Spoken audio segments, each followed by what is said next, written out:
Alrighty then, and welcome along to the Nick Margerrison podcast. How are you? Hopefully I find you well. Hopefully you're in a good mood. Hopefully you're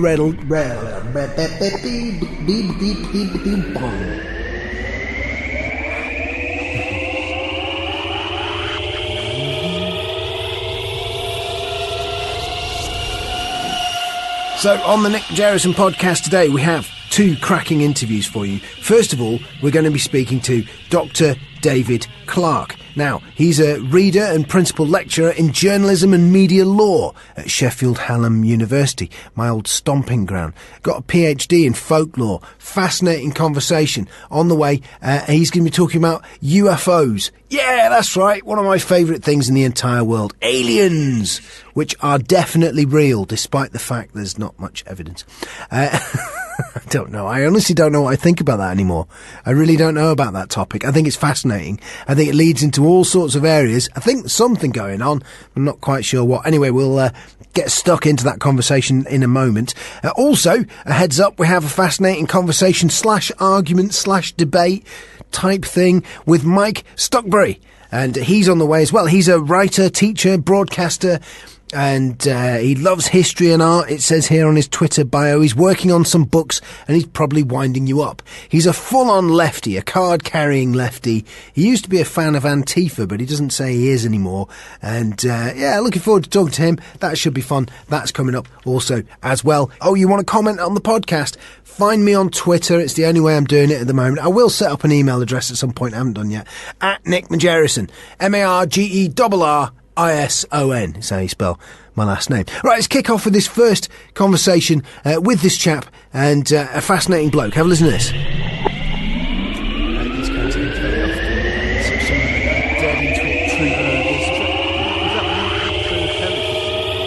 Oh, right, no, that was a TV show. Yeah, so some people are looking at that. Yeah, so I did that. All right, cool. So let's get into it and let's see how we do. Okay, so on the podcast now, we're going to be speaking to Dr. David Clarke. He's a research fellow in journalism at the Sheffield Hallam University. And for the last decade, he's worked with the UK's National Archives as consultant for the MOD's ongoing release of their famous, previously secret UFO files. Dr. David Clarke, how you doing, man? I'm fine, thank you. No, Thanks for inviting me on. Yeah, I tell you what, this is exciting, right? Because you are either one of the people who's responsible for covering up the UFOs and all of that kind of thing, right? Or you are, as you appear, a journalist who's been drawn into an absolutely fascinating period in our history as the Ministry of Defence go, OK, here's what we got. What do you think? And they're doing that to the general public. Which is it? Well, which is what? Am I secretly working for the dark side or not? Yes. Well, check me out. You know, I mean, you'll read loads of stuff saying that I'm a secret agent for MI5 or MFI, more like it. Or you know, the bottom line is, I just started out, as most people do, as a 10-year-old. I think it was when I first got interested in UFOs.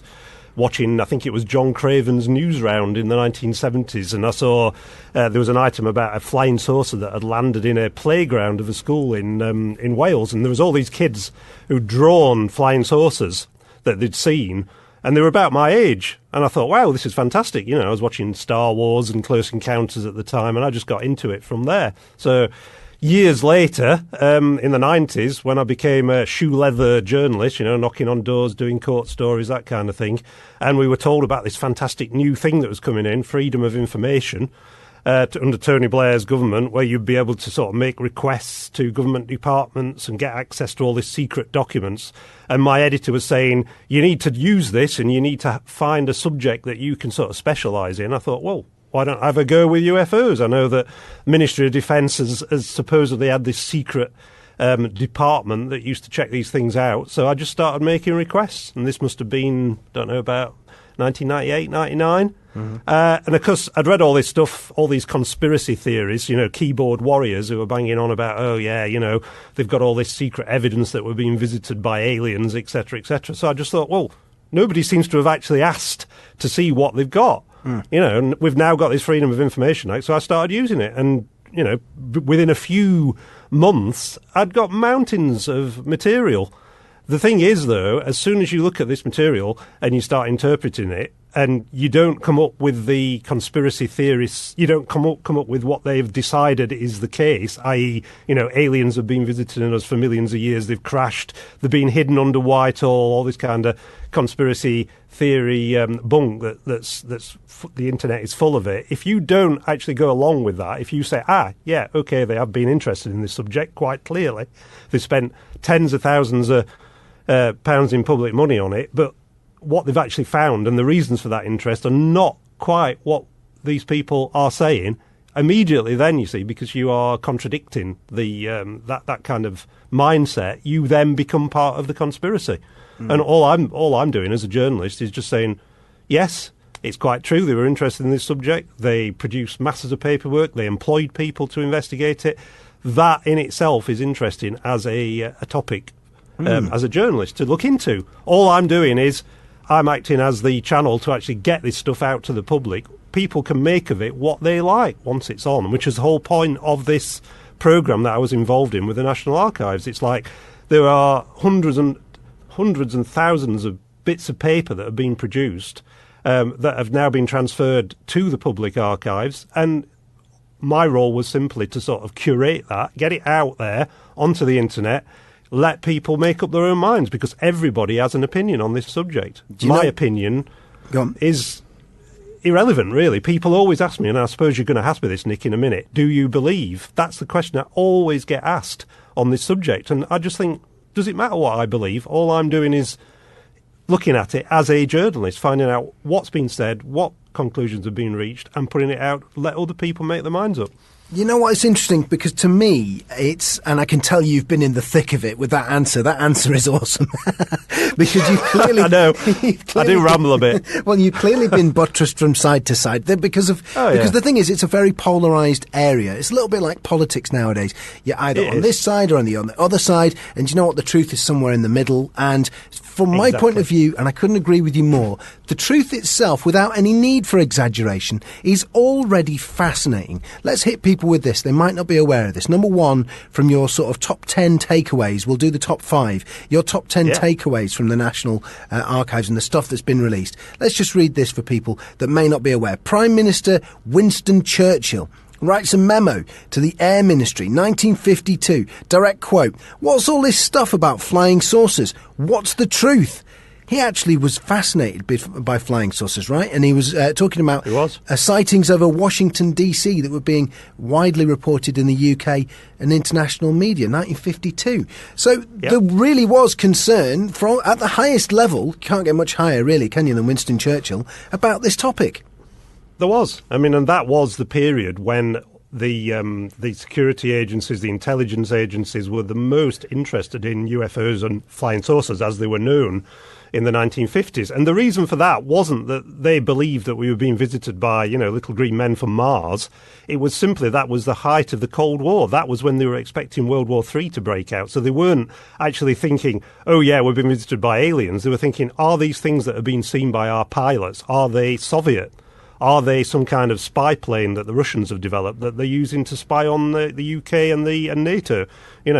So that when you go behind these memos and these bits of paper, that is the concern, and you find that some of the real big names at that period of time, not just Winston Churchill, but Lord Mountbatten, for instance, who was a future Chief of Defence Staff, he was a complete and utter believer in flying saucers in the early 1950s, but if you look at his private papers, as I've done, he collected lots of cuttings and notes on this subject. By the 1960s, he'd completely changed his mind, didn't believe in them anymore. And that was because he'd looked at the evidence and he'd spoken to the chief scientific advisor, Solly Zuckerman at that time, who was a complete sceptic, who actually laid all this stuff out for him and said, look, and I've actually got the memo where he actually says this. He says, flying saucers, it's the same as the Loch Ness Monster. Even if we emptied out Loch Ness completely of water and there was no monster in there, people would come up with reasons to say, the authorities secretly removed the Loch Ness Monster whilst you were removing the water, and that's why there was no Loch Ness Monster there. So however much you disprove or try to say, look, where's the evidence, people will always come up with a reason why that evidence is not there. The CIA have removed it all. That's why we can't prove that something crashed at Roswell, because they've covered it up and they've threatened people and bullets are cheap, all this kind of stuff. And to me, what we're looking at here is not aliens, but it's psychology and it's people's beliefs, which goes back to this thing about, do you believe? And I think if somebody believes in something so strongly, and it is a religious belief ultimately that lies behind this, nothing will convince you that it's not true. Well, and all you will do, the more somebody debunks it, the more you will see that as evidence that something is really going on. Why would someone like me go to such lengths to debunk this subject, even though that isn't what I'm doing? No. Well, you don't. I mean? You leave questions. I mean, I'm worried. You're definitely not a debunker. I mean, I was teasing with that opening question. There's no doubt about that. It's funny you mentioned the religious aspect of this. There's kind of sometimes a childlike quality to some of these accounts and some of these descriptions of what's happened. UFO drawings from the National Archives, your book. I mean, there's been pictures, hasn't there, drawn of like a flying saucer and so on. And some of them are they're witness testimony, but they are a bit risible, aren't they? Yeah, there's one. I don't know whether it's in my top 10. I can't remember now. But there's one that really stuck in my head, and it links back to what I mentioned earlier about that program that I saw in the 1970s, where the kids saw something in the playground, and they rushed in, told the teacher, and the teacher sat them all down and said, "Right, draw what you've seen." And there's this fantastic collection of colour crayon drawings that were done by these kids, not the ones in Wales. These are another group in Cheshire, of these flying saucers that they'd seen hovering in the playground. And the teacher was so convinced that they'd seen something that she called the police. Now, that is something really unusual. This police officer came to this school in Cheshire, collected these drawings, sent them off to the Ministry of Defence's secret UFO unit, and that's where they were then filed. And they couldn't explain it. And it's interesting, if you look at the drawings, obviously the kids saw something unusual. But when you look at them, you've got to sort of draw parallels with things that were on TV, in film at the time that I was watching as a 10-year-old. And one of these flying saucers has got a ladder coming from the bottom of it. So, really, I mean, if these things really are aliens who have travelled zillions of miles across space and time to visit Cheshire, why would they need a ladder to come down? Well, you don't know. To stand on the ground. People still wear wristwatches, and we've all got mobile phones. Who knows? Ladders are. I would submit that ladders are a very human thing, and that if you had a completely alien creature coming from God knows where, they would not be using a ladder. So the Unidentified Flying Objects Report, produced by the Ministry of Defence, the Flying Saucer Worker Party, in fact, in 1951. That's number 2 on your list. That was used to brief Churchill. What exactly does it contain? What did they say to him? Well, this document, and this is a really good example, because this document supposedly had been destroyed by the Ministry of Defence. So when I started making these FOI requests, I was aware, because Churchill's memo was released in the 1980s. It was one of the very first documents on UFOs to be released at the British Public Record Office under the old 30-year rule. And the response that Churchill got back from the Air Ministry said something on the lines of, "Don't worry about it, Prime Minister. It's nothing to worry about. It's all an American craziness. We carried out a full intelligence study of this subject in 1950, I think it was, 2 years earlier, and it basically reached the conclusion, using William of Occam's razor, which I'll explain in a moment, that all the sightings can be explained either as misidentifications of known phenomena, hoaxes, optical illusions, etc., etc. There's nothing to worry about. We've talked to the Americans about it. They came to the same conclusion, and until some hard evidence comes to light, we don't propose to investigate any further. That's what it said. Now, no one could find this report that had been used to brief Churchill. And all the responses you got back from the MOD was, "Oh, it's been destroyed." And you see, that destruction, missing documents, is yet another gift to the conspiracy theories, because they'll say, "Oh, yeah, why has it been destroyed? Where's it gone? It's obviously been hidden away." Now, rather than just give up, I persisted on this, and I sort of you can see it in the files, because all the letters I wrote in and all the emails I sent saying, "I'm not happy with this, go and have a look." And for about 3 years, they were coming back and saying, we haven't got this file, it's been destroyed. And then all of a sudden, somebody looked in another file where it had been misfiled, so it was actually there. And rather than cover it up, they just said, oh, right, we'll send you a copy. So the next day, plopped through my letterbox, the so-called secret evidence that people have been searching for decades, and it was just 6 pages, which basically said, yeah, we've looked at these sightings, there's no evidence of any threat to the defence of the realm, and we think that William of Occam's razor can be used. And Occam's razor is a really interesting thing to apply to UFOs. And basically it says that when you're looking at something like a problem in science, you should always choose the simplest possible explanation, and that you shouldn't choose outlandish explanations for things that multiply what is required to explain what is necessary. So they were saying, we don't know that aliens exist, but we do know that people have seen ordinary things and seen them as extraordinary things, you know. And whatever people say about pilots, yeah, they are experts. Police officers are trained to observe, but there are lots and lots of examples of both pilots and police officers seeing ordinary things and reporting them as flying saucers, when we now know that they were seeing aircraft, they were seeing space junk burning up in the atmosphere, they were seeing meteorites, etc., etc. So what they're saying is, use Occam's razor. All these sightings you can find ordinary explanations for, and until you find one where you've got lots of different people all seeing something that cannot be explained from different places, confirmed by radar, for instance, by alternative methods, you don't need to go to an extreme hypothesis such as we are being visited by aliens that it's impossible to disprove. It's disappointing. You go in a with way, the simple explanation. It's disappointing in a way, because what I would have suspected is, I'm under the impression the Americans have admitted now that the UFO controversy was used to cover up their research that they were doing. I think this was later on, maybe in the 70s and the 80s. To some extent. Yeah, and it's disappointing that you didn't get a document maybe confirming that, saying, yeah, we've rang the spooks over there, and they... They said yes. Well, there are documents saying that. Yeah, that wasn't it. what they basically say is that this subject is so low in the list of priorities, and we've got so little money to spend on it. The Americans are doing a much better job than we are. Let them get on with it. Fair enough.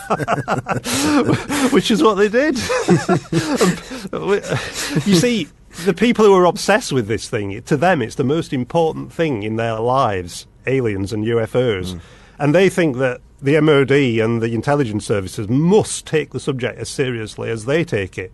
But all the documents suggest otherwise. Right, okay. Well, and I think what you're referring to, Nick, there, with the thing about the Americans, they did say, and it's been in some American CIA document release, that, you know, when they started testing the U-2 spy plane in the 1950s, it was top secret. And they were actually flying it over the UK, over the Western Europe, and they weren't telling us, their key allies, that they were testing this thing.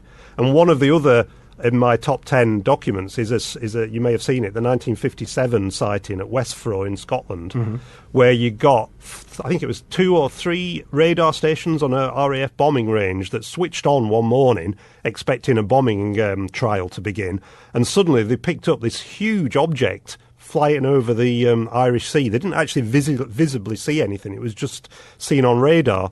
And the operators watched this thing and were absolutely stunned. They couldn't explain it at all. And it was moving slowly, and it had like 3 objects trailing behind it. And it was all like covered up at the time, top secret, etc., etc. But what it looks like is that what they were seeing was a U-2 spy plane. And because it was so top secret that even the Air Ministry and the RAF didn't know it was there, it was years later before the CIA said, yes, a lot of these UFO sightings in the 50s were actually our high-flying spy planes that we couldn't tell anyone about at the time. Well, it's funny you should mention that, though, because it brings us to number 4 on the list. Now, I remember interviewing Nick Pope, who used to work at the MOD, on the UFO desk.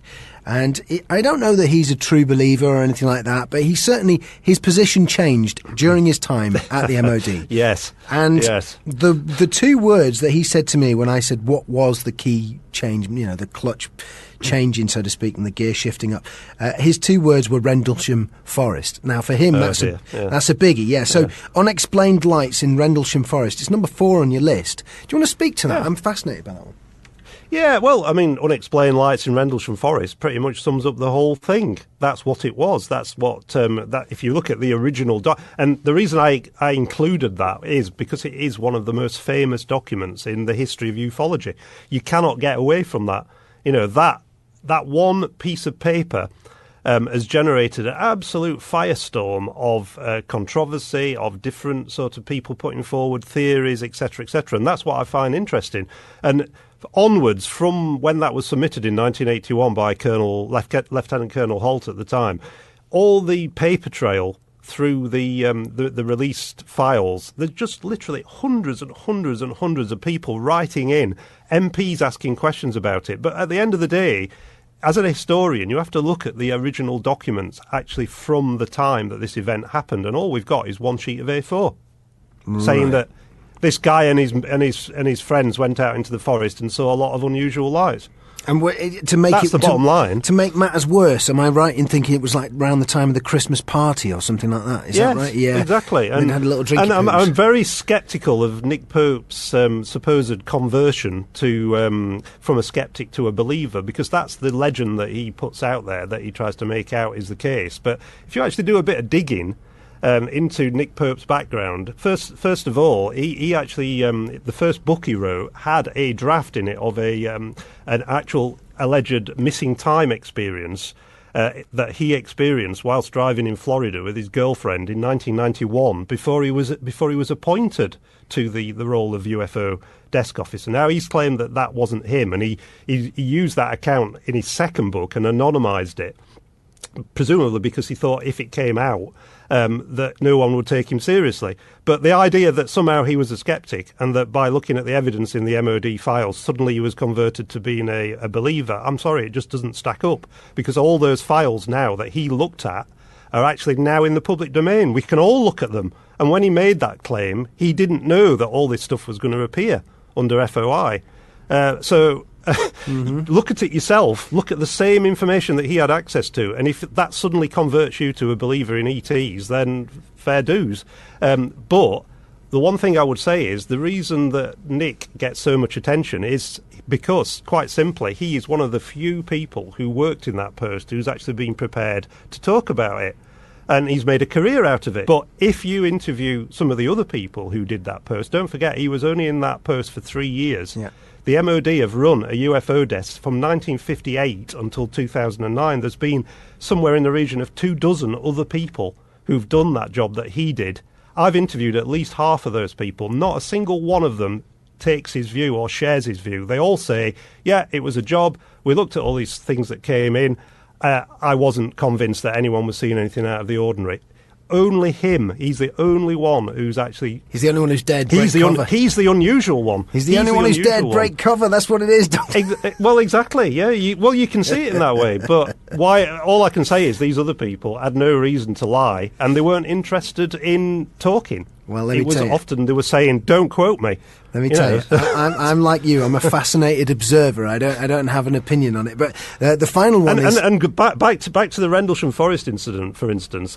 Nick Pope wasn't the desk officer at the time. He was looking back at something that had happened 15 years in the past when he was doing this so-called cold case review. Now, I've actually interviewed the UFO desk officer who was there at the time and who actually received Colonel Holt's memo at the time. And his attitude was, I can't believe the fuss that's been made about this. When we received it, it was just a run-of-the-mill sighting. It was just filed with all the others. No one took it seriously. Now... Put that in your context of what Nick Pope is now saying about it. Look at you ruining it. Look at you ruining it all with facts and other stuff. Inconvenient facts, and Nick. Showbiz. Inconvenient all right, facts. well, let me move to number 5 then. You're not so impressed by unexplained lights in Rendlesham Forest. But what about RAF Trudeau Operations record book? All right. October 1983 reported UFO sighting by the US Air Force, a spy plane over the Mediterranean. Now, tell us a little bit about that. Yeah, now we're rocking. Yeah, now this to me is far more interesting than Rendlesham Forest, because here you've got an American spy plane, RC-135, that was out on patrol over the Mediterranean one night. I think you'd say October 1983. I think it was. Yeah.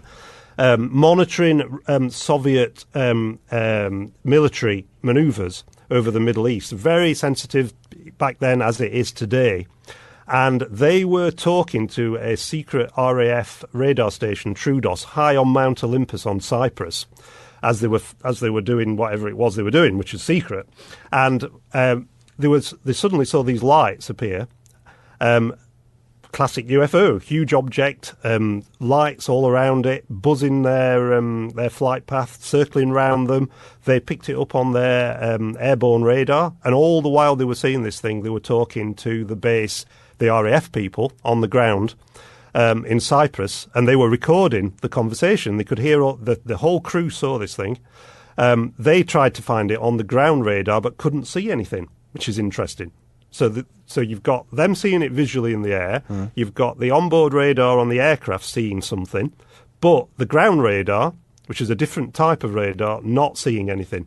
And this escalated to the point at which American aircraft carrier in the Mediterranean launched 2 fighter aircraft to go and intercept this object, and the British launched a fighter from Cyprus again to intercept it. And as they were screaming towards this spy plane, this object, whatever it was, just turned tail, zoom, vanished. And I was beginning to... Well, I only recently found the file on this case, only in the last few months, so it's completely brand new. And it was, strangely enough, after I'd been to see Black Panther at the cinema. And straight away, because of the thing about, it says in the file about this thing zooming off towards Africa, I immediately thought maybe it was something from Wakanda, which, as if you've seen the film, it's this highly advanced flying saucer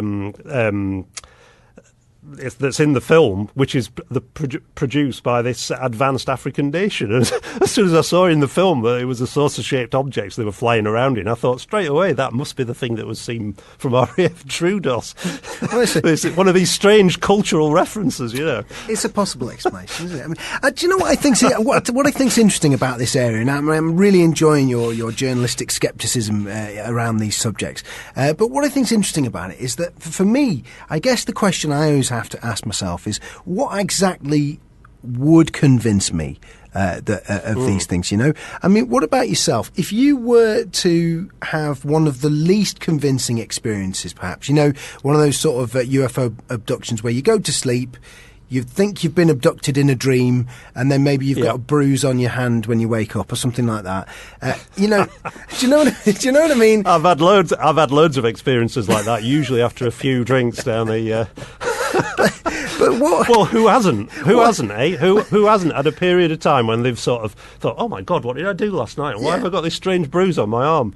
But what actually would convince you of the truth of these things? Because speaking personally, I'm going to just fully admit here: if I thought I'd been abducted by an alien, and then I came back to Earth, I'd actually think I had some sort of problem, like maybe I was overstressed or something like that. You know, I don't think I'd go full disclosure with everyone and tell everyone I'd been abducted by an alien. I think I'd be more confused by it. You know, I don't think I'd believe it, personally. What would make you a true believer? But let me ask you a question first. Why would it need to be an alien? Oof, yeah. Well, what exactly. Makes you think? Yeah. If you go back to what you were saying, if you had one of these sort of odd experiences where you were driving or you were asleep and you had a weird experience or something, and then you had marks on you. But what makes you think it's that aliens would be the source of that? That's what I find interesting, because if we could hop into Doctor Who's TARDIS and go back, say, 100 years, and you had exactly the same experience, would you be thinking, "Oh, it must be aliens that was the cause of that"? No, you think it was a demon or something, yeah. Exactly. So the whole thing about it being aliens is, again, a product of the fact that we live in a space age culture where we've all seen films about aliens and, you know, War of the Worlds and, you know, Close Encounters, etc., etc. So that, to me, is the interesting thing. It's not what would convince you. It's why would you even think it was aliens in the first place? Yeah, no, I hear you. We're back to Occam's razor here, aren't we? And it's interesting as well. I'm aware of the fact that you looked into folklore and you've studied in that area as well. There is a clear link, isn't there, between kind of older versions of these stories where, like you say, it's demons and it's fairies and all that kind of stuff. Angels. Yeah, angels. There's all sorts of different possible ways of explaining this without sort of turning to modern technology and saying it must be a flying, it must be the equivalent of an aeroplane, but it's a flying saucer or whatever. I mean, in that kind of area, are you convinced there might be something supernatural that happens? Absolutely, yeah. And this is why I am not someone who goes out to debunk things. I mean, if you look at the word debunk, it's like remove the bunk from something. And you cannot ignore the fact that there is an awful lot of nonsense surrounding this subject. And I think the more nonsense that you can sort of take out of it and say, this is a hoax or that's a misperception, and get down to the actual, pare it down to its basics, that's where you find the interesting material. And there's no doubt in my mind, having gone through all these files, and I think I'm probably the only person who's actually read every single surviving bit of paper that produced by the Ministry of Defence or sent in by people reporting things. And there's absolutely no doubt that, to me, in my mind, that people have extraordinary experiences. I mean, the classic one that I always use, I don't know whether it's in my top 10, is this story about a police officer in the 1960s out checking, middle of the night, checking houses somewhere in Cheshire, turns around, sees this classic eerie green flying saucer hovering rooftop level right next to him. Strange whirring noise. He sketches it in his notepad, zooms off into the distance. He goes back and reports it. He's interviewed by the RAF, taken seriously by his chief constable. He had no reason to report that. It could have jeopardised his job. All sorts of things could have happened. He could have just kept his mouth shut. He definitely had an unusual experience. The MOD couldn't explain it. But was it really aliens? Or is there other explanations for it? Now, you don't really need to necessarily go into folklore over that, but at the end of the day, things like the Rendlesham Forest incident, Suffolk Forest in the middle of the night, mysterious lights moving around in trees. Now, if we remove the Americans from this, if we take out all the conspiracy nonsense and all the aliens landing and leaving holes in the forest floor and what have you, if you were a poacher out there in that forest in the early 19th century and you saw lights moving around in the trees, you wouldn't have thought, it's aliens landing. You'd have thought, oh, it's jack-o'-lantern, it's will-o'-the-wisp, it's those spirits that my dad told me about, you shouldn't go anywhere near them, that come out of marshes, that kind of thing. Do you see what I mean? So all these things all depend on the context, which is where folklore comes in. So folklore is the sort of traditions and beliefs that people accumulate about experiences, real experiences that they have. By saying that something's folklore, it's not saying it's nonsense. Far from it. It's saying, yes, it's real. People have a basic experience, but it's not necessarily the thing that the media or the pop culture says it is.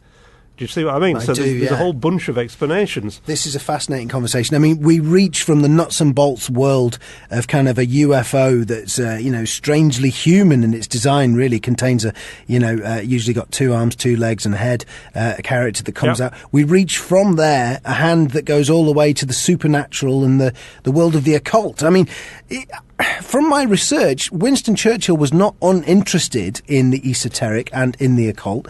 In your reading through all of this material, have you discovered the MOD to be interested in those areas? They definitely are, yes, even though they don't want to admit it.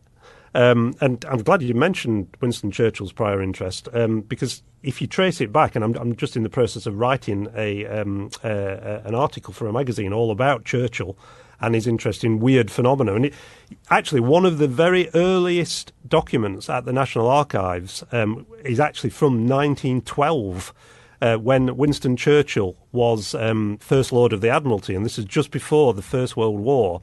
And I don't know whether you were aware, but there was a big flap of what were effectively UFO sightings over the British Isles in 1909 and 1913.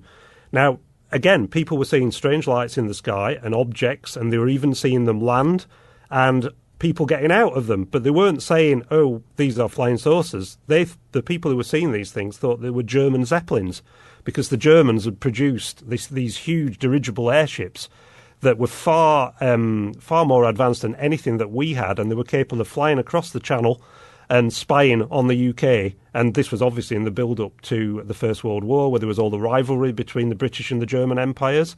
And there was literally hundreds of people reporting seeing lights in the sky, and it's the Germans. They're coming over, they're checking out in preparation for the invasion. And this document refers to a sighting that was made over Sheerness in Kent, which was a naval torpedo school. And the military personnel there had seen one of these Zeppelins, or what they thought was a Zeppelin. And Winston Churchill actually launched an investigation of this in 1912 and answered questions about it in Parliament. So this was like the very first UFO incident that was officially investigated in 1912, and they never explained it. And he had to say in Parliament, I haven't been able to find an answer because we don't think it was a German Zeppelin, but we can't explain it. And after he left Parliament, after the debacle he was involved in the Dardanelles in the First World War, he went back to being a journalist in the 1920s and 30s. And I don't know whether you remember, I think it was last year, a academic in New York discovered an article he'd actually written, this is Churchill, in the 1920s or 30s, all about the possibility that life could exist in outer space, that he'd actually submitted to a newspaper in the 30s. So he obviously had this long interest all through, right from the First World War, in strange phenomena and strange objects in the sky. So the fact then that he writes that memo in 1952 and says, what's all this stuff about flying saucers, seems to sort of link in with his earlier interest. But lots of other big names at that time were absolutely fascinated by flying saucers. As I say, Churchill's just one of them. But it doesn't mean to say that the Ministry of Defence had evidence, or that the American Air Force had found evidence that we were being visited. All these people were just as fascinated as same way that ordinary people in the street were. I mean, if you think about it, Churchill's interest wasn't triggered by the Air Ministry coming to him and saying, oh, look, we found a flying saucer that's crashed in the UK. Churchill asked that question of the Air Ministry simply because he'd read in the Times newspaper about all these sightings of UFOs over Washington, D.C. So like everyone else in the UK at the time and the rest of the world, he'd read about flying saucers in the newspapers. So to put this story into a nutshell, then, and to see that I've understood it correctly, broadly speaking, Dr. David Clarke, you're a bit of a sceptic when it comes to some of the major nuts and bolts UFO stories. However, in investigating this, you have. Well, you're on record saying to me now that you believe that it does look like the establishment. How do we phrase it? The government has an interest that it keeps quiet in the occult, and that is apparent from looking at the UFO stuff. I wouldn't say it was an interest in the occult. I think what they've realised over the years is that something is going on that they can't explain. There's a tiny percentage of these observations, things that like the Troodos incident. I mean, we don't know what that was. It could have been something from behind the Iron Curtain, for all we know, because the conclusions of what came out of the investigation aren't there. They've disappeared, as per normal. But they obviously know that there's something going on, and I'm not suggesting that it's aliens. I mean, they actually spent secretly, and I think this is one of the last in my top 10, in the late 1990s, and again, this is something I discovered using freedom of information. They spent tens of thousands of pounds on a secret study, which is known as the Project Condign, which was commissioned in 1996, and that they paid a contractor who worked for this super secret organisation called DI-55, who were the real UFO department at the Ministry of Defence. The branch that Nick Pope worked for were really just the public relations front. The people who did the real investigations were an intelligence branch called DI-55, and it was one of their officers who is the real expert on UFOs, who's still alive. I know who he is. And I know his background and how he got involved in this. He was commissioned because he had a personal interest in the subject. He'd actually seen a UFO whilst flying a secret mission over the Eastern Bloc in the 1950s in an RAF aircraft. And his interest had obviously been retained all through the last few decades. And when it came to them saying, we're in a really tricky situation here in the late 1990s, in that we are making public statements saying that this subject is of no interest to the Ministry of Defence. We've never found any evidence that the defence of the realm is under threat. And DI-55 came back and said to them, hold on a minute, you can't say that, simply because we've never done any study of the subject. So we're putting ourselves in a really embarrassing situation. If something did happen, if we suddenly did get evidence that we were being visited by something, you've now made all these public statements saying we've got nothing to worry about, but there's a potential for a huge banana skin here because we've never been allowed to spend any money on a study of it. So after several years of deliberation over this, they finally thought, OK then, here's £50,000, off you go, set yourself up a computer database, put in all the data that we've got and reach a conclusion for us. So this guy went off and did that, produced this 4-volume report that I managed to get released under Freedom of Information in 2006, which was a bombshell. It says, this is MOD, UFOs exist, but they're not aliens. And as a result of the fact he said it's not aliens, immediately all the conspiracy people and all the believers in aliens said, oh, another whitewash. We can completely ignore this MOD report. But to me, I was just thinking, hold on a minute. This is what you've been looking for years. A secret MOD study that says UFOs exist. Do you see what I mean, Nick? Yeah, I do. You cannot win, can you? And he came up, his theory was that these things are real, they exist, but what they are natural phenomena, atmospheric plasmas. That was his explanation. You tell me what an atmospheric plasma is. I don't know. I don't know. Plasma is often involved in some of the more interesting UFO reports. I mean, do you know what? Me and you could easily do hours here. I've only got you for a certain amount of time. What I'm going to do is I'm going to implore you to come back on the podcast at a future point. I've really enjoyed talking to you, and I'm going to. I'd be very happy to do so. Well, excellent. And I'm going to tell people as well. Go to your website, drdavidclarke.co.uk, or follow your excellent Twitter account at SHU Clarke, and that's CLARKE. So at SHU CLARKE, Shu Clarke, they can find you there, and I'll link to them from our website as well. And what a fascinating conversation. Thank you for being on. So have I changed your mind then, Nick? Are you now a sceptic as well? I don't know, man. I'm not sure what I believe. I've never worked it out. Do you know what? That's the best place to be. Open-minded, but not so open-minded that your brain dribbles out. No, big advocate of maybe logic. Still recovering from that astronaut. Edgar Mitchell once told me that they were real and governments were covering it up and all that. And I don't know. Don't start me on Edgar Mitchell. Yeah. Maybe next time. Thanks for being with us. Man. Yeah.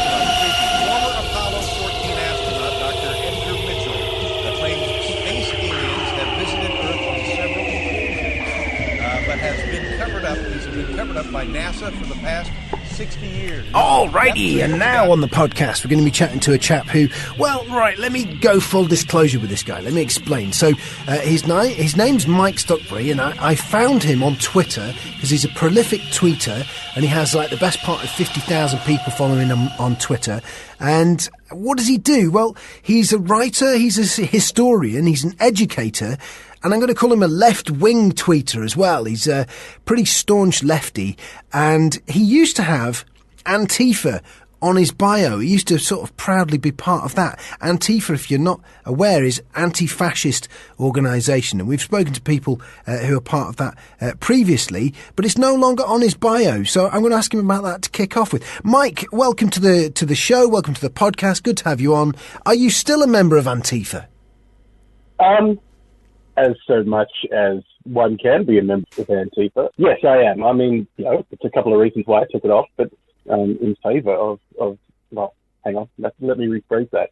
I'm pretty staunchly against fascism, so I guess maybe a part of it is just... it's interesting. Let me tell you, here's what I think's interesting about this, right? From a distance, watching your Twitter feed, I spot someone who is not unlike me in the past, right?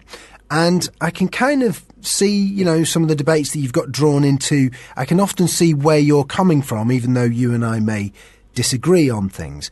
And you just said something really interesting there. Now, Antifa, obviously, anti being the biggest part of the word there, anti-fascist. So they're saying what they're against, they're not saying what they're for. And you just kind of fell into that verbally there. I think that's the main issue with being an anti-fascist. I think you're telling people what you're against, you're not telling people what you're for. Oh, good one. Yes. Okay, well, I guess that begs the question: what would I be in favour of? And I could talk about that at length. I think what I'm looking for is sort of I'm not in favour of nationalism. I think that nationalism, extreme nationalism, can be a curse. It can divide. It can stunt progress and cooperation. Do a lot more harm than it does good. I think I'm more in favour of an open, tolerant, more tolerant. Not an us and them sort of society. What else? No, I hear what you're saying. Let me come in here. I think we've got right to the nub of it straight away. Because first of all, you're saying you're not in favour of nationalism, right? And I would have said exactly the same thing in the past, right? But then I had to question, what does that mean I am therefore in favour of? So I don't agree with nationalism. Fair enough. Why not? Well, I don't agree with nationalism because it's the racists and that, and it's bad. That was my logic.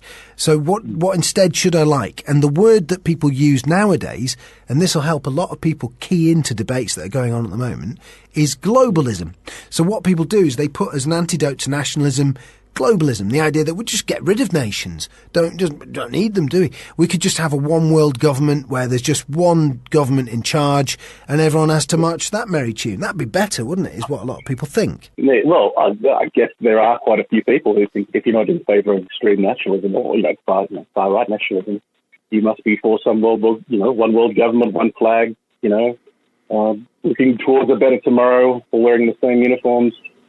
Well, its antidote is globalism, isn't it? I mean, and the thing is at core, what's the problem with that? I mean, that's nice, isn't it? Everyone can all get on with each other. We can all hold hands. We could live in one big global government and all be friends, and we wouldn't have any wars or anything like that, and that'd be lovely. I mean, it sounds like a nice idea, doesn't it? Globalism sounds like a bit of fun. I think it would last 5 minutes before there'd be some sort of breakaway. No, I'm not in favour of rampant globalism either.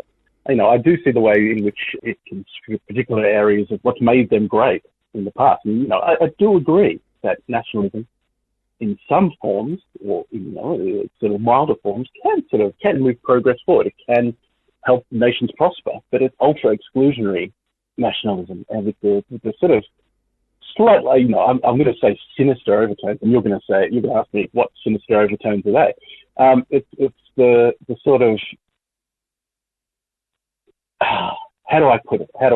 If you've got something you want to say, you jump in right here, because I'm still trying to... Yeah, all right, let me tell you something. How about this? Right, first of all, drop your guard, man. I'm not trying to do you over with this. We've jousted a bit on Twitter, but at the moment, this is the podcast, we're having a chat, and we're talking about two things that are really key to, I guess, why you and I are even speaking in the first place. Anti-fascists often place themselves as being against nationalism. They hate nationalism because they associate it with racism, right? Now, from my point of view, because I'm British, right, I don't have that association really. I think that the whole concept of nationalism and racism walking necessarily hand in hand is a European thing, and if you look at where tyranny tends to come from, Adolf Hitler being the classic kind of example, it does often come from Europe, and this idea that, you have to work out who's on your team on the basis of what people look like. Whereas in Britain, we had a pretty good defined border with the sea. So we didn't really worry about that in quite the same way, I don't think. But then again, you're the historian. I mean, you may know more about this than I do. So what do you think the difference is between the way that British nationalists view race as opposed to their continental cousins? Well, I think the main difference is that the borders of countries in Europe, they vary, don't they? So you might live in a country that, a part of the country that used to be France, now it's Germany, used to be Germany, now it's France. The shifting nature of those borders mean that people have to identify with a tribe and with a race in order to generate the concept of a nation. Whereas in Britain... I'm a bit old school, the Enlightenment. What they used to say is nations grow out of the ground. They're a consequence of geography. And that's how I see Britain. That's why I'm in favour of, that's why I'm British, not English, because English, boring, British, I'm on board with that, defined by the borders of the sea. So when you say, is nationalism and racism associated, it can be, definitely, but I don't think it has to be, personally, because... If someone's born in this country and they haven't got the same colour skin as me, I don't care. You're born in Britain, you're from Britain. Simple as that. We agree on that. Do you therefore think that in Europe, when there is that particular, there necessitates a link between nationalism and race, that if someone looks different, then that does mean something to your perception of your own nation what you think of them being in your own nation. Well, I don't know. I mean, Europe's not something that, I mean, I voted out of the EU, and like I say, it does seem to be a hotbed of tyranny. So it's not something I'm a big fan of personally. And I've no idea. I don't know how I'd define a Frenchman or a German or a Norwegian. I mean, it's up to them to define themselves to me, isn't it? I don't know. I mean, I wouldn't really know. But the association with racism to me seems to be something that doesn't quite fit with my version of saying I'm British. I'm not saying I'm British and therefore that, has racial characteristics to it at all. And I think that speaks for a lot of people who listen to this podcast or who would say that. Not everyone would. Some people would think that, globalism's better than nationalism, whatever, as those two concepts square off, No, well, I do think you're right. I do agree with you in some respects. I think that your version of nationalism, there is no racial component to it in your mind. I think that that's pretty old school. I can see where you're coming from there. And I think that I think it's a lot more evident when you look at European nationalist movements and the links to race, to perception of race and racism there, basically because they've had to defend their borders a hell of a lot more.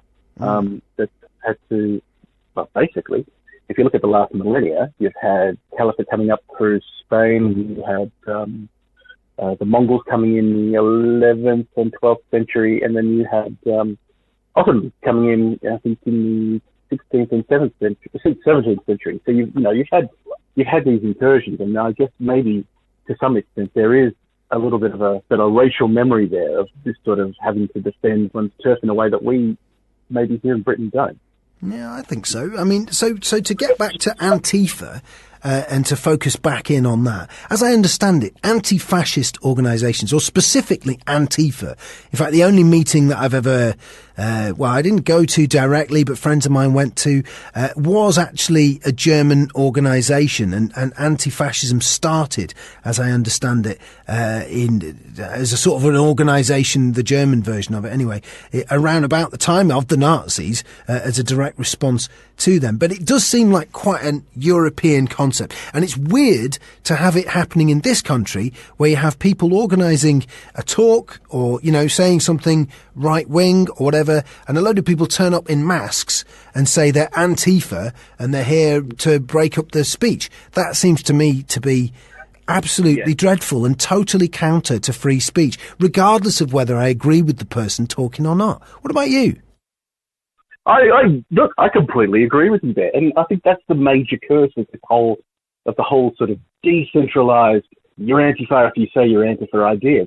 Anybody can put on a bandana or a beanie and cover their face and go in and then disrupt something that they don't like. And I mean, by necessity, the anti-fascist movement since the post-war has been a rather broad movement, a broad church. So you've got people from all stripes. You've got, people like me, boring middle class, studied a bit of history and hate authoritarianism, typified by some of the big dictatorships and tyrannies of the 20th century, all the way to, your ultra-Marxists who see it as, a necessary part of struggle to bring about the perfect Marxist state. Without reservation, I condemn anybody who goes and turns up to a talk, Sargon at the Pad or wherever, giving a talk at wherever. I mean, that's completely counterproductive in some ways. Yeah, I really think so. And this is the thing, is like I say, I recognise in you kind of a younger, maybe version of me, or like an old lefty version of me, where you think, all right, I kind of see where you're coming from, but then you say you're anti-authoritarian, whereas Antifa and the modern left wing in general are incredibly authoritarian, aren't they? I mean, they're telling everyone what to say, what to think, what to do. They've got out of control. It's one of the reasons I'm no longer left-wing. Well, okay. How would you say that authoritarianism is defined by the left wing? Where are you seeing it? Okay. Well, I'd give you an example of left-wing authoritarianism. I'm trying to think of a really good example of left-wing authoritarianism. I've found one. So the transgender thing at the moment. Now, I have friends who are transgender and transsexual as well. And the idea that not using the correct pronouns, or even the idea that being a feminist with the opinion that no matter how many operations you have, you're not a woman, the idea that those sort of concepts should be closed down and, you know, shouted at in the street and so on. That to me seems the very bedrock of authoritarianism. There's a higher authority telling you what to think, no? Are they a higher authority? Well, yeah, so the transgender debate is a good one. So, if I'm talking about transgenderism and I'm a feminist and I say, it doesn't matter how many operations you have, mate, you're not a woman and you're transgender, right? I then get described as a TERF, which means trans-exclusionary radical feminist. And once I'm being described as a trans-exclusionary radical feminist, all bets are off because the horde see me as almost subhuman. That, to me, is the bedrock of authoritarianism, because the authority is the one saying, well, you're a trans-exclusionary radical feminist. No, I'm not. I'm a feminist who thinks it doesn't matter how many operations you have, it doesn't make any difference. You're still not a woman. And you have no authority to do that to me, to say I'm a TERF. That's an example, don't you think? That's left-wing thought in action being authoritarian, no? Well, I would sort of question whether it is actually authoritarian. Because, I mean, to me, it seems like disagreement and mobbing, bringing a mob onto somebody.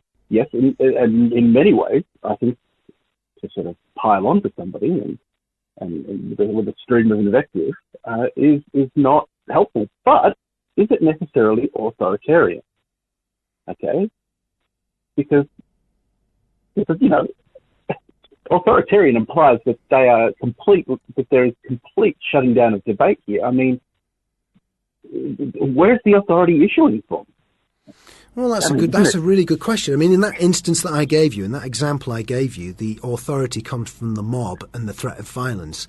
But of course, in Canada, where the famous Jordan Peterson has had his problem with his gender pronouns, the authority literally comes from the government. So it varies, doesn't it? But the authority is being exercised, and it is saying, silence, you have no right to speak. You're a trans-exclusionary radical feminist. You're not welcome here. That's authoritarianism in a nutshell, no? Well, I think we've got different ideas of authoritarianism here. I mean, I think what we're discussing. Well, I think what we're both sort of dancing around here is that it is contrary to an open and free discussion.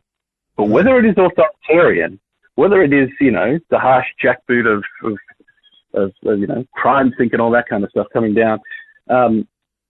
No, I don't think it's authoritarian. I think it's, okay.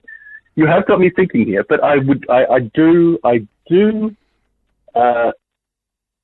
take issue with the notion that it is somehow sort of descending from a position of authority and shutting down all avenues. Well, I'll give you another example. I mean, in that particular debate, although we can go to other debates, because I do think the authoritarian streak runs, through pretty much most left-wing, well, a lot of left, I mean, the terms have their problems, left and right, but a lot of left-wing thought has been hijacked by authoritarianism. That, to me, there's hardly any doubt about that, to be honest. But when it comes to this debate, well, you've got an authority telling you what to think, and often that authority is an academic. So if you witness the transgender debate, there's a Gail Dines, she's called, and she's an academic who's written about these areas, and she will often get cited, and people will go, oh, well, it's been proven, or my university teacher taught me that this is how it works. And that's where, again, the academics are the ones trying to give it authority. And the authority says, shut down debate. This can't be debated. It's not that, well, maybe this, maybe that. It's actually, we can't even talk about this because people are so offended and upset at the concept that some people don't buy into the idea that their sex change operation has worked. Yeah. Okay. I can give you many more examples, man. I mean, we'll leave that to one side. Let's kick a few other left-wing ideas around. There's loads of them. They really are pretty authoritarian. Okay, let's move it on. Right. Give me another one. You want another one? All right then.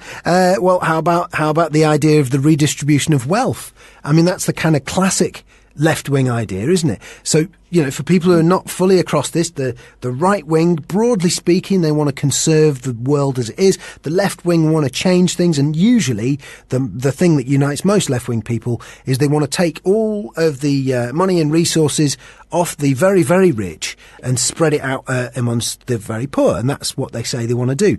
But that's going to require an authority to do that, isn't it? So if you and I were to have our way, and we were left wingers, and we think, right, well, these people with these bank accounts here, I mean, we're already using our authority to take from those people, aren't we? So again, it seems right at the heart of left wing thought that the communist dream comes true. It requires authority, doesn't it? Well, yes. I mean, if we're talking about a pure communist state, that is going to require authority to, if not completely administer, then be heavily involved in the redistribution of wealth. But yes, I mean that is an authoritarian idea, but it is a communist state. That is the far end of the scale. That is not, the complete. that is the end goal of Marxists and those thoughts. Mm-hmm. Right, but is that necessarily? Look at some of the right wing movements of the 20th century. I mean, the Nazis wanted to take huge scads of land off. Where am I thinking? I'm thinking towards the Russian steppes and Eastern Europe for settlement by Germans, ethnic Germans from in Poland and the places that had been taken away during after the First World War. Mm. But I mean, a lot of people allege, and I think this makes sense personally, that the Nazis were National Socialists and that they justified those particular aims using the authoritarian argument I've just been giving you, where you say, well, look, this isn't fair. We need some room. It's not fair. Let's share it out. And I bet they didn't turn up, with an angry look on their face saying we're baddies. I imagine they turned up with reasonable. They'll put it in a reasonable way. Surely you probably know more about this than I do. But I doubt that he was ever doing his impression of Darth Vader, Adolf Hitler, when he was getting to power. He probably seemed like a nice bloke, but it turns out he was an arse. Do you see what I mean? So I'm guessing that National Socialism, Nazism, speaks to that a little bit, and so it's not the best example in the world. Maybe a right-wing government that's that's not quite as perhaps left-wing. Give me another example, perhaps. A right-wing government that's not necessarily as left-wing. Well, come on, man. National Socialist. I mean, it's got socialism in the title. We could go around the houses arguing about whether or not Hitler was left-wing or right-wing. I think there's evidence on both sides for that. I think overall he was an arse, and that we can both agree on that. But, he just used the language of socialism in order to achieve those ends, those authoritarian ends that I've just outlined to you as kind of the bedrock of left-wing thought. Okay, all right. So I'm being very careful here because your definition of socialism is rather broad. So let's think. Right-wing dictatorships of the 20th century. We've got to sort of discount the puppet regimes of the Nazis because they in themselves are sort of feeding off the rhetoric. Okay. How do you class Mussolini, Mussolini's Italy? Do you classify them as broadly, as right-wing enough, or do you see the stench of socialism hanging over them as well? Well, that's a good question. I don't know enough about Mussolini, actually, and you're the historian. So, as I understand it, the idea that he had, and again, you can correct me on this, but as I understand it, the idea that he had is that you should have corporate control, and that essentially he was a fascist, and he believed that the difference was that fascism would control people using corporations, which is remarkably prescient because it seems to be what's going on in the Western world as a whole now. But anyway, yeah. So go on, yeah. Let's have him as right wing, right? Go on, tell us a bit about him. Let's see how he was an authoritarian right winger. He started out as a socialist too, so... Oh, did he really? You've shot yourself right in the foot straight away there, Mike, haven't you? Anyway, go on, tell us. Okay. You did describe me as a left-winger at the start of the program. Okay, and I do agree that I hold majority left-wing positions. But unfortunately, history doesn't play nice. History doesn't always fit into the nice, tight little package that I'd like to. So I'm trying to find the ideal right-wing dictatorship by which to go toe-to-toe with you on speaking to the right-wing, how they control and how they use power to dominate people. Anyway. Sorry, I lost my train of thought there for a second. No, I'm following what you're saying. Let me come in here, because here's why I think this is so interesting, because your responses are absolutely perfect from my point of view, right? I believe personally that people like yourself are good-hearted people. I genuinely believe that you're doing what you think is the right thing, honestly. But I think that you've been tricked. And I think that when you support organisations like Antifa, and when you support the idea that people shouldn't be allowed to say things on Twitter, on Facebook, or anything like that, you're falling into a trap that has been laid for you by people who deliberately want to shut everyone up. And they don't care about left-wing or right-wing. They're not interested. They just want power for the sake of it. They're not, you and I probably actually believe in concepts like, oh, let's be nice to each other. Those guys don't. The people who are setting these things up, the ones who are pulling the strings. Okay. Oh, interesting question. Okay. Do you honestly believe in your heart of hearts that something like Antifa, that is sort of nebulous beyond belief, and it's got every idealistic, 20-something idiot who's at college, do you believe that there is honestly somebody pulling the strings there and trying to build people up? Yes, definitely. No doubt about it. All right. Okay. Do you want me to qualify that belief? I can give you reasons why if you want. What do you think it is, though? Who do you think it is? I'm very curious. Okay. All right, well, let me give you background. First of all, like I say, I was a bit of a lefty, and when I was younger, what I used to do is I was a member of the Labour Party, right? And we used to go to a pub and we'd arrange protests, and they'd be about worthy causes, whatever it was. And when we used to do that, the older members of the Labour Party would warn us that it's possible that people could turn up wearing masks with sticks, and their only intent would be to discredit us. So they'd agents provocateurs, they called them, and they said these people will turn up, they'll hit people, and they'll do things you don't agree with. They'll pretend to agree with you, but they'll do things that will disgrace your movement.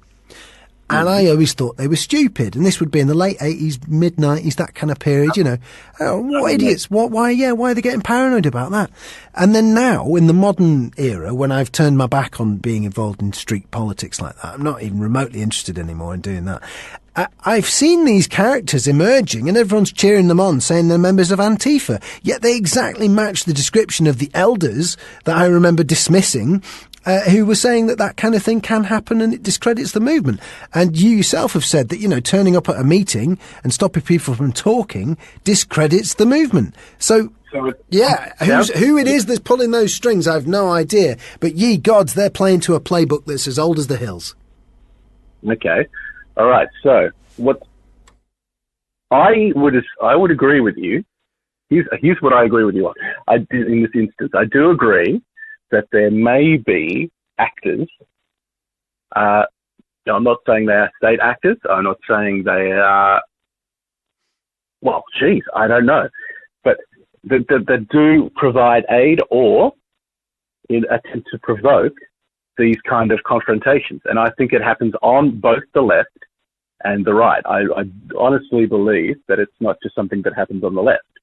Because, you do see all manner of extreme right-wing organisations who seemingly come out of nowhere and do some pretty crazy stuff. I mean, look at the Atomwaffen group in the States at the moment. What I'm curious about, what I'd like to get on what I'm asking you is, what do you think the end goal is here? Tyranny, power, authoritarian. I mean, my background towards this debate and towards this point of view does involve, a certain amount of time wandering through the conspiracy world. Now, I don't accept, the majority of the axioms of the conspiracy theory movement, but it's one of the reasons that I've got respect for your kind of nemesis, Paul Joseph Watson, and we'll get onto that in a minute, how you had a bit of a falling out with him. But it brings me to him, it brings me to Alex Jones, it brings me to David Icke. And those people, although I don't accept, the nuts and bolts of what they're saying, the overall premise that our society is being stewarded towards some form of authoritarianism seems to hold true to me. And over the last 20 years or so, it does seem to be the case that we've ended up in a more authoritarian country than the one that I was born into. No doubt about it. And the template is 1984 by George Orwell, where you have thought crime. And we live in that world now, do we not? I mean, I don't happen to be racist, but if I was, and I was saying racist things, that would very likely be the end of my life forever, and that's because of the nature of the sort of authoritarian regime that we've got, or any of a number of other opinions. If I was a full-on sexist, that could cause me significant problems, and so on. That authoritarianism that those kinds of characters were warning about, that is supposed to bring in globalism, seems to be here, doesn't it? I mean, I don't know. Maybe you don't agree. Maybe you don't think we live in an authoritarian country. Okay. Let me walk back a few steps. I mean, I think what you're saying to me is that it seems to you that this is some sort of grand Machiavellian scheme to bring tyranny to the streets of Britain. Mm. I'm just wondering whether it's that is it that by design, or is it that by just accident and pure stupidity and human failure? Well, that's a good question, and it's a good question in one sense, in that it's a bit of fun, but on the other hand, it becomes irrelevant if it's happening, doesn't it? So if we end up living in a tyranny, how that happened by cock-up or conspiracy is a little bit of a moot point, no? I would disagree with that, because if something comes about by failings of human nature and greed and basically, if it comes about by the fact that humans just, don't know what they're doing, then we can at least have a look and see how that was brought about, and what was responsible for tyranny coming, and we can sort of at least think about how it might be avoided in future. And I think by necessity that it does involve, really looking at how, or making our speech freer.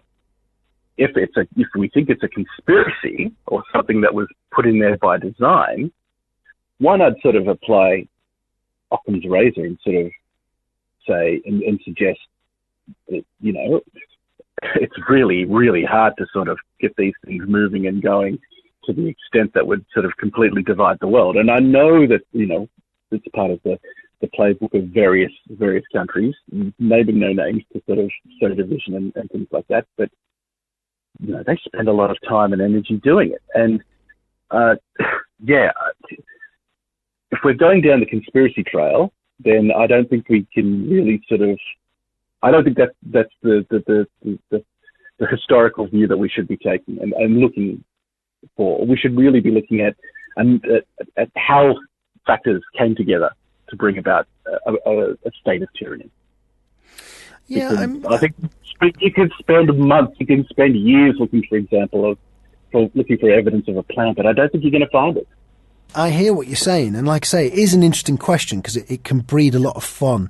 But let's go down, rather than it being, one or a number of groups who are bringing this about on purpose, let's walk towards the other version that you were just saying there. Maybe it's human nature, maybe just people are driven by power, and this is just an outgrowth of the human experience. If that is the case, we're still we're probably more in trouble than if it's a group of people who've got a clever plan. It could be both, incidentally, but what I'm saying is that you surely can't think that look, there's a guy, for people who are not aware, his name's, Count Dankula, right? And he trained a pug dog to do Nazi salute. And during that, he said, as he was training it, he said, gas the Jews a number of times over to this pug dog. Now, I'm not saying that's great or condoning it or anything like that. You know, I was aware of his work a long time ago, and I've never particularly been a fan. But him being faced with prison for doing that seems like tyranny to me. Now, was he done by hate speech laws, or was he done by another law? I don't care. Him being faced with prison for saying that and doing that, that's absurd, man. Come on, that's not the lefty paradise you're trying to get together, all right? And it's not whatever the libertarian crap I'm trying to come up with. That's not right. You know, that's just authoritarian nonsense, isn't it? We can both agree that the idea of Mr. Dank being sent to prison for his video is ridiculous. And I think you would have to go a long, long way to actually find somebody who would stand up and say, yeah, he should go to prison for what he did. I have been involved in some raging arguments with this, but I think really what comes down to the matter here is that I think it's a great idea. I think it's great that we're talking about this, and I think it's great that there is the debate raging across social media at the moment, because we do need to. I understand why the laws that are in place were applied to him, but in having this discussion and in having this debate, perhaps we can move forward to creating laws that are more equitable and that will not only protect speech, but also, you know, as much as I'll be called a snowflake for saying it, do provide, you know, some sort of security to people who, even though we don't like it, may be offended by words or may be hurt by words. Do you get what I'm saying there? Yeah, I do know what you're saying. And again, I think that there's a fundamental misunderstanding here. So my background is I worked in old media, right? And I worked on various different radio stations throughout my life. And I remember I did a sketch once, and it was about aliens taking over the radio.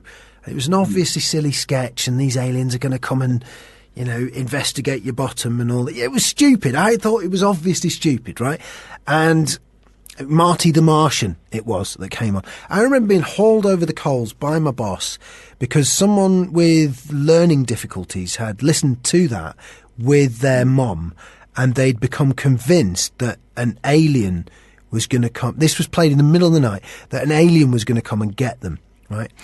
And I remember seriously debating with my boss whether or not this absurd comedy sketch should be taken remotely seriously by anybody. And the kind of law that you're describing, where you have to take into account whether or not people are offended, reduces you ultimately to speaking to people who are effectively mentally unwell, and you know, the mental age of a child, really, and that's a really bad idea, man. And if you agree with that, even slightly, that's where you'll end up. And that's what's happened with this Dankula guy. See, do you really not see any benefit or merit whatsoever in laws that we both know, whether we like to, you know, whether we're happy saying it or not, that word, I mean, I'm happy to say it, but that words can hurt, words can do so incredible damage. Mm-hmm. All right. But wait a minute, though. The words themselves, wait a minute, words themselves. There's two types of damage, emotional and physical. Physical damage is rational. You can rationalize it, you can describe it, everyone can see what it is. Whereas emotional damage is non-rational. And the extent to which someone can say that they've been had pain inflicted by words is unending, it's unbounded. You can't actually stop them as soon as they've been offended. You know, as far as they're concerned, sometimes someone's got to die, you know. And so, like I say, it's a non-rational. If you legislate like that, well, you end up locking people up for making a stupid joke about a pug dog. Well, yes. And I mean, the big problem I have with Dank's case is that he didn't have the benefit of a jury. He had one guy who sentenced him, who said that he was, who found him guilty. There was no jury. There was none of that. In Scotland, you don't have that for these kind of offences. for these sort of magistrate court sort of deals. So, look, I see the need for these kind of laws, but I also see the need for an environment where we can spend a bit of time actually working out whether the damage was done. Is that a need, though? Wait a minute, is that really a need? I mean, if you're offended by something, is it a need for you not to be offended? I mean, I don't know whether or not that's a need. That might be a want, a desire, rather than a need. But the thing about Dank's case is that it is particularly loaded. I mean, it wasn't, by my understanding, from what I've read, the complaint did not come from a singular individual, but it came from the Jewish Council of Scotland.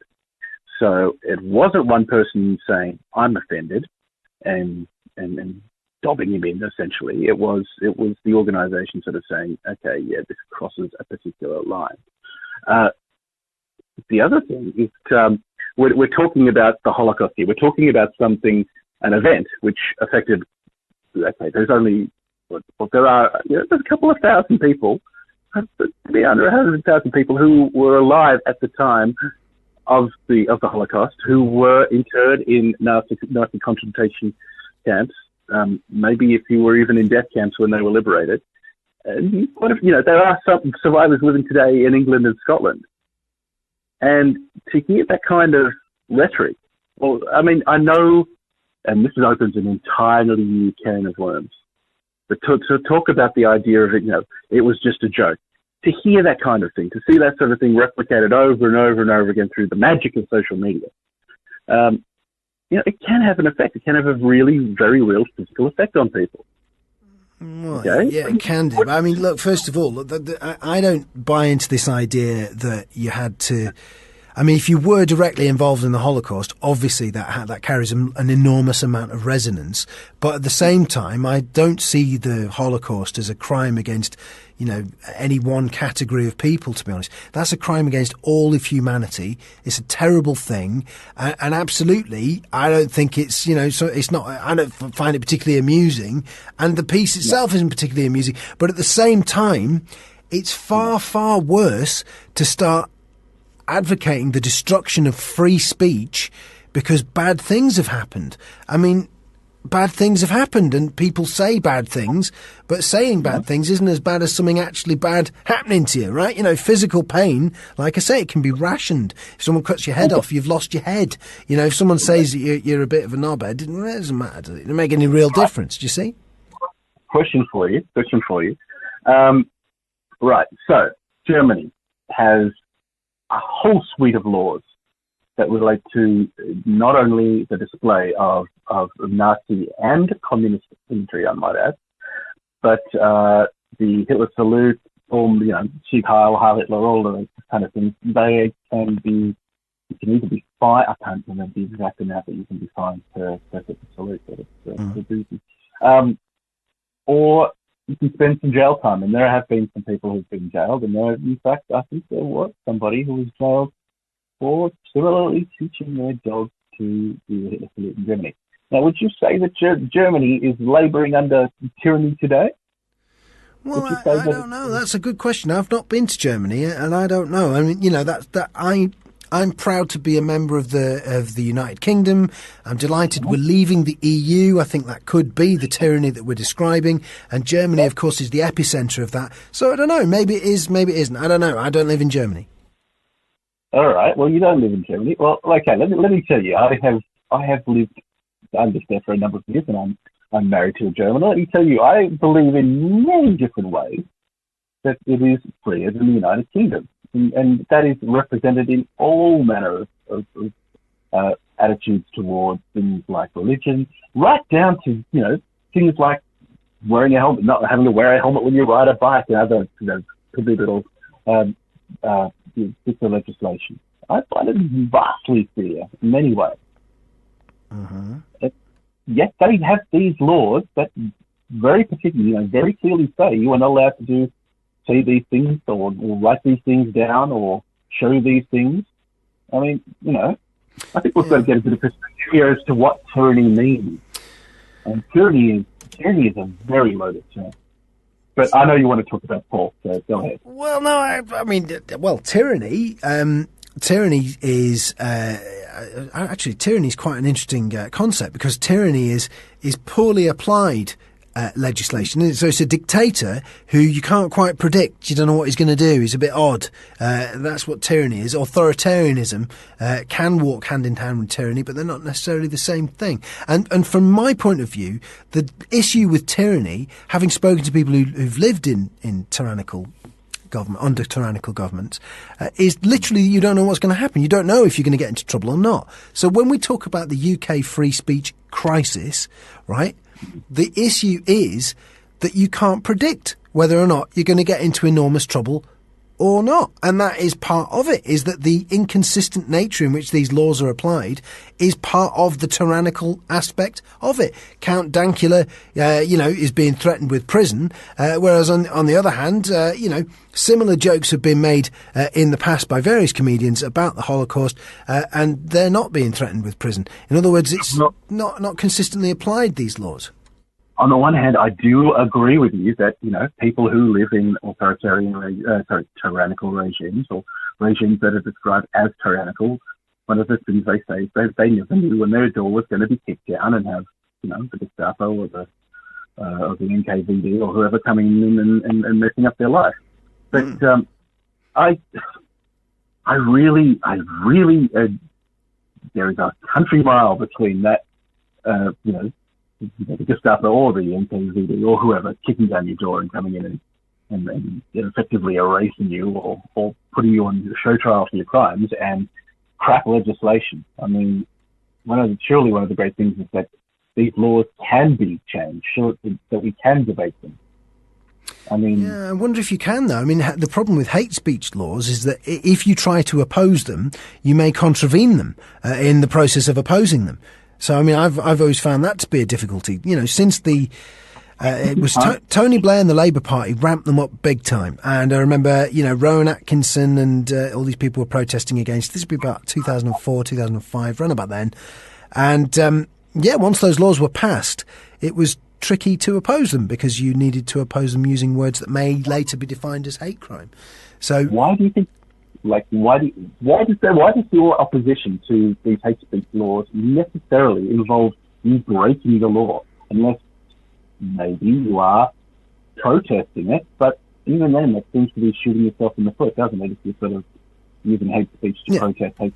All right, well, let's take the example that we were just using. In Germany, and you want to oppose the laws that stop you from challenging the Holocaust, then you may end up in hot water, as you say, that, everything is open to challenge. There's nothing wrong with challenging the Holocaust.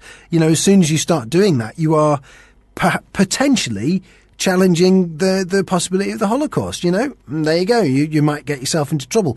I mean, that's pretty self-evident to me that these laws that criminalise speech, also act to criminalise opposition to those laws in the future. But yeah, let's listen. I know you're a busy man. I just want to quickly squeeze out what happened with Paul Joseph Watson. Why did you guys fall out? What went wrong? Are you friends again? What's happened?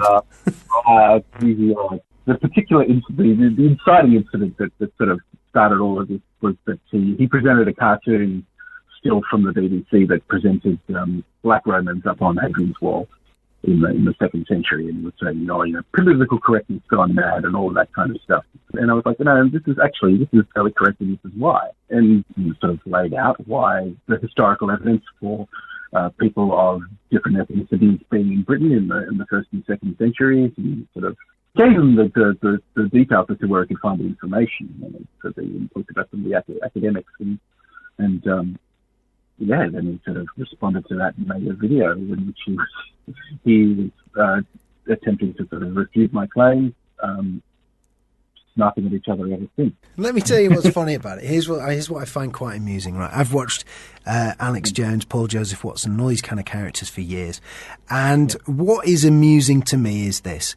Alex Jones always took advantage of the fact that when he was on any of my radio shows that I ever did, or any TV shows, or anything he was ever on, he knew that if he kept pushing his line and saying who he was and telling people what website to go to, didn't matter what the presenter was saying, he acquired a certain amount of fame from that and a certain amount of clout.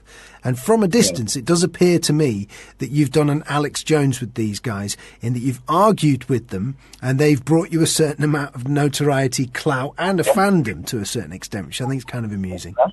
They created me. I'm not going to deny that. No, I mean, I sort of was I guess I am a consequence of seeing these sort of right-wing polemicists railing on and going on and on and on about stuff. And you know, sometimes what they say is quite hypocritical. And I felt like, you know, let me tell you, you're a left-wing troll. You're winding people up with your lefty points of view, and just as I enjoy people on the right doing that, I enjoy people on the left doing it as well. And in that sense, it's been a lot of fun to talk to you, Mike. I want people to check out your Twitter. I want them to check out your website. You're a writer and a historian and an educator, and I understand you're working on some books at the moment. And according to your Twitter feed, probably winding people up. So, what can we expect from you in the future, man? Well, there is some talk of some books that will be emerging at that point, which have a look at various historical myths. And I assure my listenership, it's not me just being a lefty and sort of paying history as you know, in my particular worldview, but actually taking real historical myths, the misconceptions that people have about things like the Middle Ages and the Nazis, and sort of, you know, taking those myths apart and sort of looking at what makes them tick, and then sort of looking at the reality. And I promise a balanced look. All right.